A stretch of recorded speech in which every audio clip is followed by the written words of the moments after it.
Assalamualaikum warahmatullahi wabarakatuh. Izin memperkenalkan diri.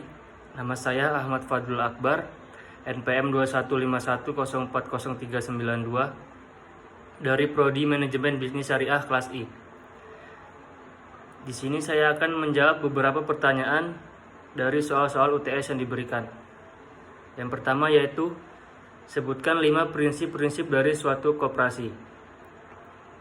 Jawabannya, yang pertama ada keanggotaan bersifat sukarela dan terbuka.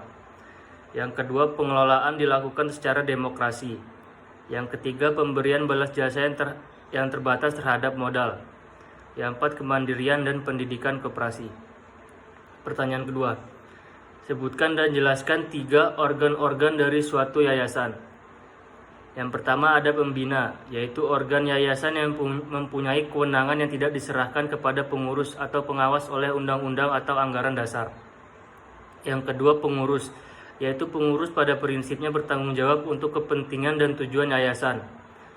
Yang ketiga pengawas, yaitu bertugas melakukan pengawasan serta memberi nasihat kepada pengurus dalam menjalankan kegiatan yayasan. Pertanyaan ketiga, jelaskan pengertian dari perusahaan tertutup, perusahaan terbuka, dan perusahaan publik. Pengertian perusahaan tertutup. Secara umum, perusahaan tertutup merupakan perseroan, perusahaan yang dikelola pemerintah, yang didirikan dan dengan tidak menjual sahamnya kepada masyarakat.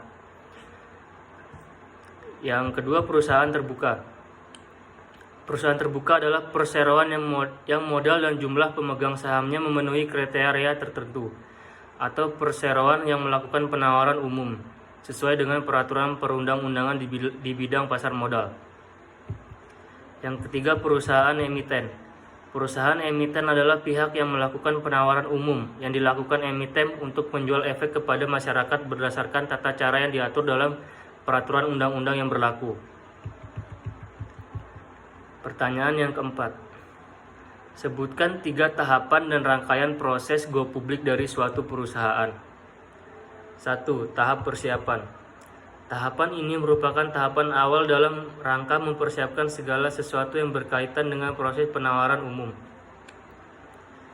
Pada tahap yang paling awal, perusahaan yang akan menerbitkan saham terlebih dahulu melakukan rapat umum pemegang saham atau RUPS untuk meminta persetujuan para pemegang saham dalam rangka penawaran umum saham. Yang kedua, tahap pengajuan atau pernyataan pendaftaran. Pada tahap ini dilengkapi dengan dokumen-dokumen pendukung calon emiten, menyampaikan pendaftaran kepada Bapepam LK, hingga Bapepam LK menyatakan pendaftaran menjadi efektif. Yang ketiga, penawaran saham. Tahapan ini merupakan tahapan utama karena pada waktu inilah emiten menawarkan saham kepada masyarakat investor. Investor dapat membeli saham tersebut melalui agen-agen penjual yang telah ditunjuk. Masa penawarannya paling kurang 1 hari kerja dan paling lama 5 hari kerja. Pertanyaan kelima, sebutkan 3 hal dalam tahap persiapan dari suatu perusahaan go publik. Jawabannya yaitu 1. Membentuk tim IPO terkenal. Yang kedua, mengadakan rapat umum pemegang saham atau RUPS. Yang ketiga, menyiapkan dokumen-dokumen. Selanjutnya pernyataan ke-6. Pertanyaan, sebutkan dan jelaskan 7 pihak yang terlibat dalam pasar modal. 1. Pengawas pasar modal. Pengawas pasar modal memiliki peran dalam mengawasi dan mengatur seluruh kegiatan yang berlangsung dalam pasar uang. Yang kedua, penyelenggara pasar modal merupakan lembaga yang menyediakan aktivitas pasar modal dengan membuat dan mengaturnya dalam sebuah regulasi. Yang ketiga, perusahaan emiten, yaitu lembaga ini sebagai pemilik saham dan surat berharga untuk diperjualbelikan dalam bursa efek. Perusahaan ini perusahaan publik yang telah memenuhi syariat dapat bergabung dalam pasar modal untuk menjual sebagai surat efek atas perusahaan tersebut. Yang keempat, investor atau pemilik modal. Investor atau pemilik modal ini merupakan para pelaku pasar modal yang utama sebab mereka aktif beraktivitas di bursa efek. Yang kelima, penjamin emisi. Penjamin emisi adalah pihak yang bertugas dalam melakukan kontrak perjanjian bersama perusahaan emiten dalam rangka melakukan atau membeli sisa efek tidak terjual. Yang keenam ada pialang. Pialang atau broker merupakan pihak yang bertugas dalam menghubungkan antara penjual dan pembeli saham di pasar modal. Berbagai macam pialang tersedia, tidak hanya dari individu saja. Perusahaan juga bisa menjadi pihak pialang, namun perlu diperhatikan bahwa seorang pialang harus melakukan ujian kelulusan WPPE atau Wakil Perantara Pedagang Efek dan dibuktikan dengan sertifikasi CFA, Certified Financial Analyst. Yang ketujuh, manajer investasi. Tidak hanya berperan dalam reksadana saja, manajer investasi juga termasuk sebagai pelaku pasar modal. Tugas manajer investasi adalah mengelola dana dari masyarakat dalam berbagai portofolio efek agar menghasilkan keuntungan. Jawab pertanyaan yang ketujuh. Sebutkan 3 fungsi Badan Pengawas Pasar Modal atau BAPEPAM. Jawabannya yaitu yang pertama, 1. Penyusunan peraturan di bidang pasar modal primer dan sekunder. 2. Penegakan peraturan di bidang pasar modal. Yang ketiga, pembinaan dan pengawasan di pihak yang memperoleh izin usaha dan persetujuan pendaftaran dari badan dan pihak lain yang bergerak di pasar modal. Pertanyaan yang ke-8. Sebutkan 7 hal yang harus dilakukan dalam proses go publik perusahaan. Jawabannya yaitu 1. Pembentukan tim. Kedua, mengadakan RUPS sebelum menyelenggarakan IPO. Yang ketiga, membentuk tim IPO internal. Yang keempat, menunjuk profesional eksternal. Yang kelima, melengkapi dokumen yang diperlukan. Dan yang keenam, keterbukaan atas laporan keuangan. Selanjutnya pertanyaan yang ke-9. Jelaskan pengertian perusahaan penanaman modal asing atau PMA dan sebutkan 8 tahapan dalam proses pendirian PMA. Penanaman modal asing atau yang biasa disebut PMA adalah kegiatan menanam modal untuk melakukan usaha di wilayah negara Republik Indonesia yang dilakukan oleh penanam modal asing, baik menggunakan modal asing sepenuhnya atau berpatungan dengan penanam modal dalam negeri. Adapun tahapan dalam proses pendirian PMA yaitu 1. Memenuhi syarat. Yang kedua, mengajukan permohonan perizinan. Yang ketiga, mengurus akta pendirian perseroan. Yang keempat, mempersiapkan kelangkaan dokumen. Yang kelima, verifikasi. Yang keenam, hasil verifikasi.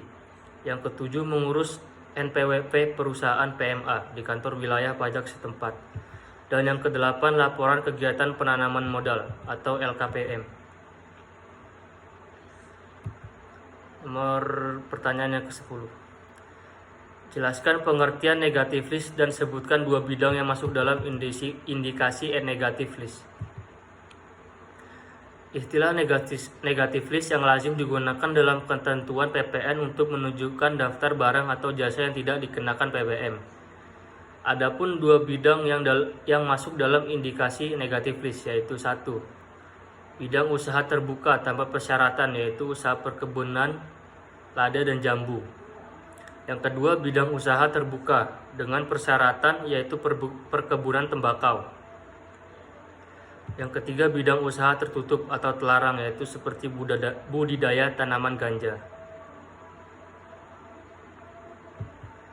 Pertanyaan yang ke-11.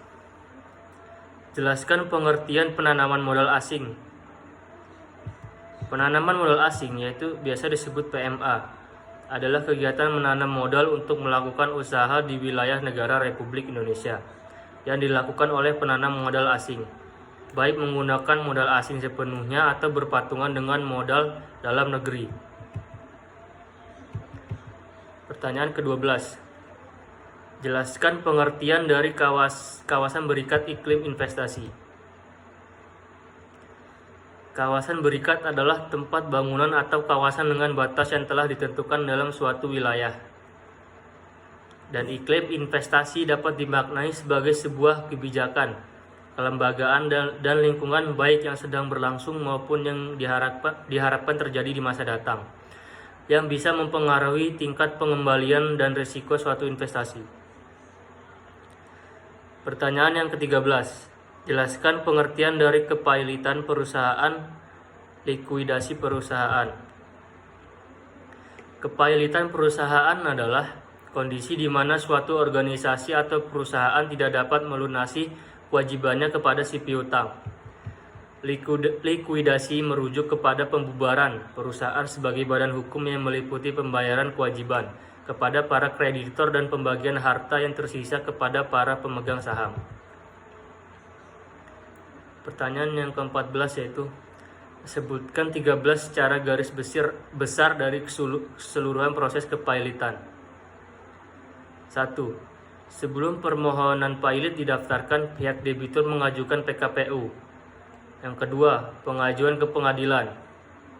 Yang ketiga, penyampaian pernyataan permohonan pailit. Yang keempat, sidang pemeriksaan permohonan kepailitan. Yang kelima, rapat verifikasi. Dan yang keenam, pemanggilan debitur oleh pengadilan. Yang ketujuh, pemanggilan kreditur. 8. Pemanggilan debitur dan kreditur dengan surat kilat.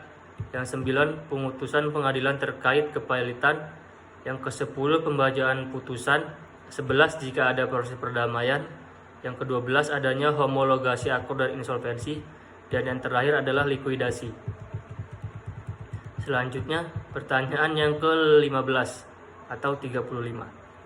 Jelaskan pengertian dari kurator pengurus penundaan kewajiban pembayaran utang atau pengurus PKPU.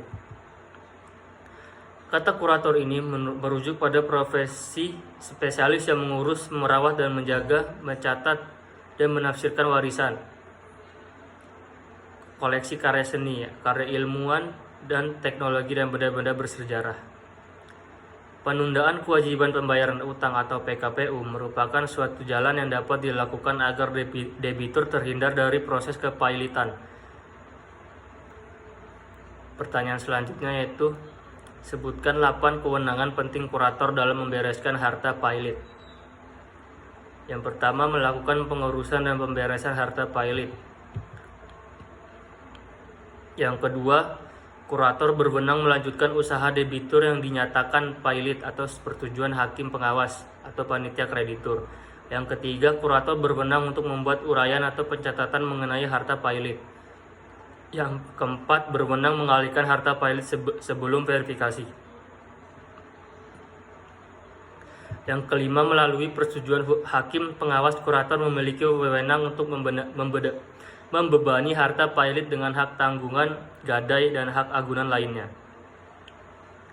Yang keenam, berwenang untuk membuat dan mencocokkan daftar piutang yang diserahkan oleh kreditor dengan catatan yang telah dibuat sebelumnya dan keterangan debitor pailit. Ketujuh, berwenang untuk memberikan sejumlah uang yang ditetapkan oleh hakim pengawas untuk biaya debitur pailit. Yang terakhir, berwenang melakukan pelelangan beban harta pailit berdasarkan kuasa dari hakim pengawas sesuai hari pelelangan yang telah ditetapkan. Pertanyaan yang ke-17. Sebutkan 5 pokok dari penundaan kewajiban pembayaran utang. 1. Menyelesaikan permasalahan utang piutang dengan damai antara kreditur dan debitur. 2. Memulihkan perusahaan debitur agar bisa beroperasi. 3. Kepastian debitur atas pembayaran utang yang telah jatuh tempo. Yang keempat, menghindari PHK besar-besaran. Yang kelima, pembayaran hutang sebelum terjadi kepailitan. Pertanyaan selanjutnya nomor 18 atau 38. Sebutkan 3 elemen hukum dari suatu likuidasi perusahaan. 1. Dewan direksi. 2. Notaris. 3. Kurator atau pengawasan kejaksaan. Pertanyaan selanjutnya, sebutkan 4 faktor penyebab likuidasi perusahaan. 1. Keputusan atau kehendak yang diputuskan melalui rapat umum pemegang saham atau RUPS. Yang kedua, izin berdirinya perusahaan sudah habis dan tidak diperpanjang kembali. Yang ketiga, keputusan pengadilan yang memiliki kekuatan umum. Yang keempat, hasil merger atau konsolidasi perusahaan yang membutuhkan likuidasi. Selanjutnya, pertanyaan yang terakhir.